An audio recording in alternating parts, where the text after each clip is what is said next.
2025లో మీరు ఫోన్ కొనాలనుకుంటున్నారా? అయితే ఏ ఫోన్ కొనాలా? ఎలా కొనాలా? ఎక్కడి నుంచి కొనాలా? ఎలాంటి క్వాలిటీస్ ఉన్న ఫోన్ కొనాలా? లేదంటే మా అన్న చెప్పిండు ఆ ఫోన్ బాగుంటుంది, మా అన్న చెప్పిండు ఈ కంపెనీ బాగుంటుంది, మా ఫ్రెండ్ చెప్పిండు ఈ కంపెనీ ఫోన్ బాగుంటుందని మీరు కన్ఫ్యూజ్ అవుతున్నారా? ఏ కంపెనీ ఫోన్ కొనాలా? ఏ ఫోన్ కొనాలని మీరు కన్ఫ్యూజ్ అవుతున్నారా? అయితే ఈ వీడియో మీకోసమే. ఈ వీడియోలో నేను టోటల్ 10 ఇంపార్టెంట్ థింగ్స్ చెప్తా ఫోన్ కొనే ముందు ఏమేమి చెక్ చేసుకోవాలో అని. Welcome to my channel. This is Suman son. ఈ వీడియోలో top 10 things to check before buying a phone. 10 important things phone కొనే ముందు ఏమేమి చెక్ చేసుకోవాలో ఈ వీడియోలో మీకు ఫస్ట్ థింగ్ వచ్చేసి బడ్జెట్. ఫస్ట్ మీ బడ్జెట్ ఏందో మీరు తెలుసుకోండి. లైక్ నా బడ్జెట్ 10K 20K. నా బడ్జెట్ అదే 10K అంటే 10,000 20,000 30,000 40,000 లేదంటే 1 lakh 2 lakhs. నీ బడ్జెట్ ఏందో నువ్వు తెలుసుకో ఫస్ట్, ఓకేనా? సెకండ్ థింగ్ వచ్చేసి నో యువర్ యూజెస్. అంటే నువ్వు ఏ దానికి వాడుతున్నావు ఫోన్. నాకు ఇప్పుడు సపోజ్ నేను ఫోన్ కొంటున్నా, నేను గేమింగ్కి ఫోన్ కొనాలనుకుంటున్నా, లేదంటే నేను కెమెరా యూజెస్కి ఫోన్ కొనాలనుకుంటా, లేకపోతే నేను జనరల్ యూజెస్కి ఫోన్ కొనాలనుకుంటా, లేకపోతే నేను బిజినెస్ పర్పస్ కోసం ఫోన్ కొనాలనుకుంటున్నా. ఇలా నో యువర్ యూజెస్ అంటే నువ్వు ఫోన్ కొనే ముందు నీకు ఫోన్ ఎందుకు, నువ్వు దేనికోసం ఫోన్ కొంటున్నావు అది తెలుసుకో. థర్డ్ థింగ్, ఒక ఫోన్ కొనే ముందు చాలా చాలా ఇంపార్టెంట్ అనేది ఇదే. Third thing, processor. మీరు ఒక ఫోన్ కొనే ముందు ప్రాసెసర్ అనేది చాలా ఇంపార్టెంట్, చెక్ చేసుకోండి. ఇప్పుడు లో రేంజ్ అంటే లైక్ MediaTek 688, లైక్ స్నాప్డ్రాగన్ 680, అలా లో రేంజ్ అంటే ప్రాసెసర్లో లో రేంజ్ అది. అదే మీడియం రేంజ్ అనుకో, స్నాప్డ్రాగన్ 7 Gen 3, 7 Gen 1, ఆ తర్వాత డైమెన్సిటీ 6100 ప్లస్ అలా ఉంటాయి. ప్లస్ 6100 ప్లస్ ఉంటుంది. ఆ తర్వాత హై రేంజ్ వచ్చేసి డైమెన్సిటీ 9200 ప్లస్ ఉంటుంది. ఆ తర్వాత స్నాప్డ్రాగన్ 8 Gen 3, 8 Gen 2 అలా ఉంటాయి. ప్రాసెసర్ ఒక్కొక్క ప్రాసెసరు ఒక్కొక్క విధంగా పనిచేస్తుంది. ప్రాసెసర్ అనేది చాలా ఇంపార్టెంట్. మీరు ఎక్కువ ప్రాసెసర్ అనేది తీసుకోమని నేను ప్రిఫర్ చేస్తాను, ఎందుకంటే బాగా పనిచేస్తుంది ఫోన్. అసలు మీకు ప్రాసెసర్ అంటే ఏందో ఇంకా ఇప్పటికల్లా క్లారిటీ రావాలంటే నేను ప్రాసెసర్ అంటే ఏదో ఫస్ట్ చెప్తానండి. ఇప్పుడు ఒక ఫోన్ వాడుతున్నాను నేను, సపోజ్ నేను ఒక గేమ్ ఆడుతున్నాను అనుకో, ఆ ప్రాసెసర్ అంటే నువ్వు గేమ్ బాగా స్మూత్గా వెళ్తుంది అనుకో, అది హై రేంజ్ ప్రాసెసర్ ఉన్నది. అదే గేమ్ స్టక్ అవుతా అలా ఉన్నప్పుడు అది లో రేంజ్ ప్రాసెసర్. అదే మీడియం, కొంచెం స్టక్ అవుతా కొంచెం నార్మల్గా ఆడుతా, అది మీడియం రేంజ్ ప్రాసెసర్. అదే నువ్వు నార్మల్ యూజ్ అనుకో, లైక్ నువ్వు ఎక్కువ యాప్స్ డౌన్లోడ్ చేసినప్పుడు సరిగ్గా ఇప్పుడు సపోజ్ ఇన్స్టాగ్రామ్ చేస్తుంటావు, ఒకసారి స్క్రోల్ చేసినప్పుడు కొన్నిసార్లు స్టక్ అవుతుంటుంది, ఆగిపోతుంటుంది, స్టక్ అవుతుంటుంది. లైక్ యాప్స్ వాడేటప్పుడు రీసెంట్గా వచ్చేటప్పుడు స్టక్ అవుతుంటుంది, అప్పుడు లో ప్రాసెసర్ ఉందని అర్థం. ఆ తర్వాత ర్యామ్. ఫోర్త్ థింగ్ వచ్చేసి ర్యామ్. ఇది కూడా కొంచెం ఇంపార్టెంటే, లైక్ ప్రాసెసర్కి సంబంధించిన లాంటిదే. ఇది కూడా సెకండ్ ఇంపార్టెంట్.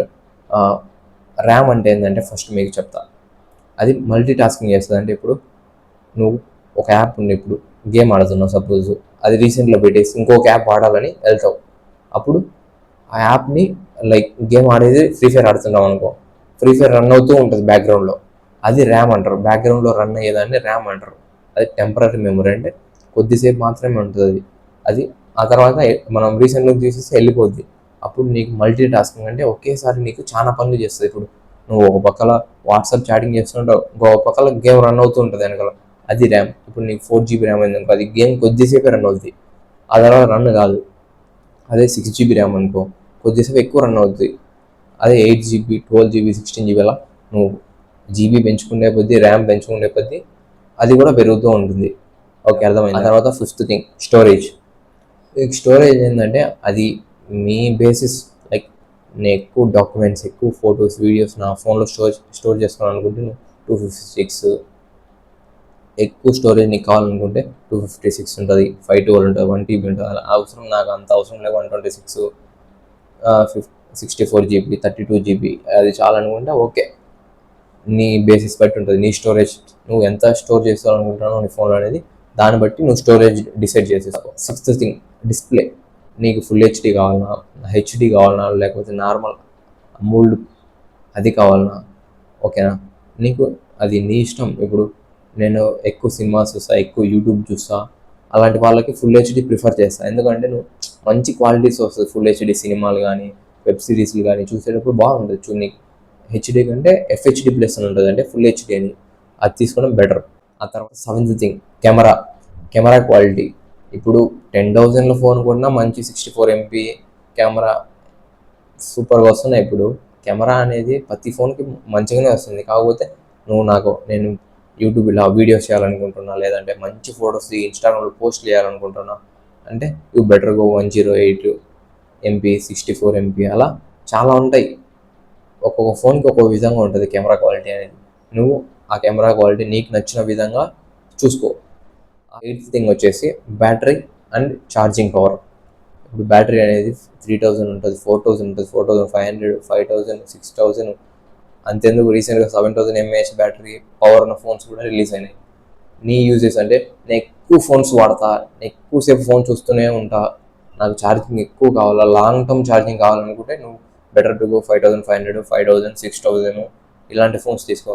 లైక్ నేను అసలు ఫోనే వాడను, జస్ట్ ఫోన్స్ కోసమే అంటే నువ్వు మంచి 10,000 లోపల, లైక్ 7,000 లోపల ఫోన్లో నాకు ఒక 4000 వచ్చినా చాలు, 3600 mAh వచ్చినా చాలు అనుకుంటే అది నీ చాయిస్, నువ్వు చూస్ చేసుకో నీకు ఎలాంటి బ్యాటరీ ఛార్జర్ కావాలి. ఆ తర్వాత ఛార్జర్ అంటే ఏంటంటే నార్మల్ ఛార్జెస్ ఉంటాయి, ఫాస్ట్ ఛార్జెస్ ఉంటాయి, 33 వాట్స్ ఛార్జరు, 45 వాట్స్ ఛార్జరు. అంతెందుకు 30 minutesలో ఫుల్ ఛార్జింగ్ ఎక్కుతుంది, 100 watts ఛార్జర్ అని. నీకు కంపెనీ ఫోన్ ఇచ్చిన ఛార్జరే మ్యాక్సిమం ఆ ఫోన్కి పెట్టాలి. వేరే ఛార్జర్ పెడితే ఛార్జింగ్ ఎక్కుతుంది, అలాగే ఛార్జింగ్ ఎక్కుతుంది కానీ ఫాస్ట్గా ఎక్కదు, అలాగే ఛార్జింగ్ పొట్టలు కూడా పోయే ఛాన్స్ ఉన్నాయి. అందుకని మ్యాక్సిమం 99% ఆ కంపెనీ ఛార్జర్తోనే మీరు ఛార్జింగ్ చేయాలి ఫోన్కి, ఓకేనా. ఇది ఛార్జింగ్ అనేది. ఆ తర్వాత నైన్త్ థింగ్ వచ్చేసి బిల్డ్ క్వాలిటీ. ఒక ఫోన్ బిల్డ్ క్వాలిటీ ఏంటంటే లైక్ ఆ బిల్డ్ క్వాలిటీ, డిస్ప్లే, రెండు చెప్తా. బిల్డ్ క్వాలిటీ ఏంటంటే వెనకాల ఫోన్ వెనకాల ఉంటుంది కదా, అది కొన్ని ప్లాస్టిక్లో వస్తాయి, కొన్ని మెటల్ వస్తుంది, కొన్ని లెదర్ వస్తుంది, అలా నీ గ్లాస్ వస్తుంది.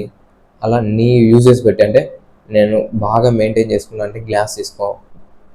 అండ్ నీకు అంటే ఎక్కువ పగిలిపోతుంది అంటే నువ్వు మంచి పౌచెస్ వాడచ్చు, అది నీ బేస్డ్, నువ్వు ఏది కావాలంటే అది తీసుకో. ఆ తర్వాత డిస్ప్లే ఏంటంటే ఇప్పుడు కర్వ్డ్ డిస్ప్లే ఉంటుంది, ఇది స్క్రీన్ డిస్ప్లే కాదు, ఆల్రెడీ నేను డిస్ప్లే చెప్పాను నీకు, ఫుల్ హెచ్డి ప్లస్. అది స్క్రీన్ కర్వ్డ్ డిస్ప్లే తీసుకోవాలన్నా నార్మల్ డిస్ప్లే తీసుకోవాలని చాలా మంది కన్ఫ్యూజ్ అవుతుంటారు ఈ కాలంలో. ఎందుకంటే లైక్ చాలా మంది ఫోన్స్ చూసుకుంటే కర్వ్డ్ ఫోన్స్ ఉంటాయి. రీసెంట్గా మీరు ప్రతి ఒక్కటి చేతిలో కర్వ్డ్ ఫోన్ అని ఉంటుంది, ఎందుకంటే లుక్ బాగుంటుంది, అది ఇంపార్టెంట్. నేనైతే నార్మల్ స్క్రీనే తీసుకోవాలి, ఎందుకంటే నువ్వు బై మిస్టేక్ ఫోన్ కింద పడింది అనుకో, కర్వ్డ్ డిస్ప్లే బేబీనికి దాదాపు 4000, 5000 అవుతుంది. అంత బడ్జెట్ ఎందుకు, మనం ఫోన్ కొనేది 20,000, 30,000 అయితే దానికి 5,000 పెడితే అది ఎన్నిసార్లు కింద పడుతుందో తెలియదు. అదే నార్మల్ ఫోన్ ఎందుకు 1200, 1500 వేసేస్తారు. ఆ తర్వాత last and final brand, trusted brand quality. ఏంటంటే బ్రాండ్ ఏంటంటే నీకు ఇంపార్టెంట్గా, ఇప్పుడు నీకు ఫోన్కి వారంటీ కార్డు ఉంటుంది, లేదంటే వారంటీ కార్డు అయిపోయింది అనుకో, ఫోన్ ఏదన్నా డ్యామేజ్ అయింది, నువ్వు మెయిన్ కంపెనీ స్టోర్లోకి వెళ్తే వాళ్ళు మంచి ప్రోడక్ట్స్ వేస్తారు, అంటే ఆ కంపెనీ ప్రోడక్ట్స్ వేసి రీప్లేస్ చేస్తారు. అదే నార్మల్ డబ్బా సెల్ పాయింటర్లోకి వెళ్ళి పెట్టి ఫోన్ ఇచ్చామనుకో, వాడు పార్ట్స్ మార్చేస్తాడు, ఏంటంటే వేసేస్తాడు, అప్పుడు నీ ఫోన్ ఖరాబ్ అయింది. అందుకనే నువ్వు ఫోన్ కొనేటప్పుడు మంచి కంపెనీ ఫోన్ కొను, అంటే నీ చుట్టుపక్కల సిటీస్లో ఆ కంపెనీ స్టోర్ ఉందో లేదో ముందుగానే చెక్ చేసుకో ఒకసారి, అప్పుడు మాత్రమే ఫోన్ తీసుకో. ఇవి టోటల్ 10 థింగ్స్ మీరు ఫోన్ కొనే ముందు చూసుకోవాలి. నాకు తెలిసినంత వరకు మీ అందరికీ చాలా ఉపయోగపడతాయి అనుకుంటున్నా. ఒక ఫోన్ కొనే ముందు 10 థింగ్స్ మీరు ఏవైతే కావాలో అవన్నీ నేను చెప్పాను, ఓకేనా. ఈ 10 థింగ్స్ మీరు ఓకే అనుకున్న తర్వాతే మీరు ఫోన్ కొనండి, ఓకేనా. ఈ వీడియో మీకు నచ్చినట్టయితే వీడియోని లైక్ చేయండి, అలాగే ఈ వీడియో మీకు ఇన్ఫర్మేటివ్గా అనిపిస్తే మీ ఫ్రెండ్స్కి లేదా మీ ఫ్యామిలీ మెంబర్స్, రిలేటివ్స్కి అందరికీ ఈ వీడియోని షేర్ చేయండి. నా ఛానల్ సబ్స్క్రైబ్ చేసుకోవడం మాత్రం మర్చిపోండి, అలాగే బెల్ ఐకాన్ ఆన్లో పెట్టుకొని నెక్స్ట్ వచ్చే videos like top 5 phones in 10,000 budget లోపల, 20,000 బడ్జెట్ లోపల టాప్ 5 ఫోన్స్ ఏంటి, 30,000 బడ్జెట్ లోపల టాప్ 5 ఫోన్స్ ఏంటి అని ఇలా నెక్స్ట్ వీడియోస్ రాబోతున్నాయి. స్టే ట్యూన్, సబ్స్క్రైబ్ చేసుకోండి, తప్పకుండా నెక్స్ట్ వచ్చే వీడియోస్ని కూడా చూడండి, మీకు చాలా యూస్ అవుతాయి. Thank you for watching video. See you in the next vlog.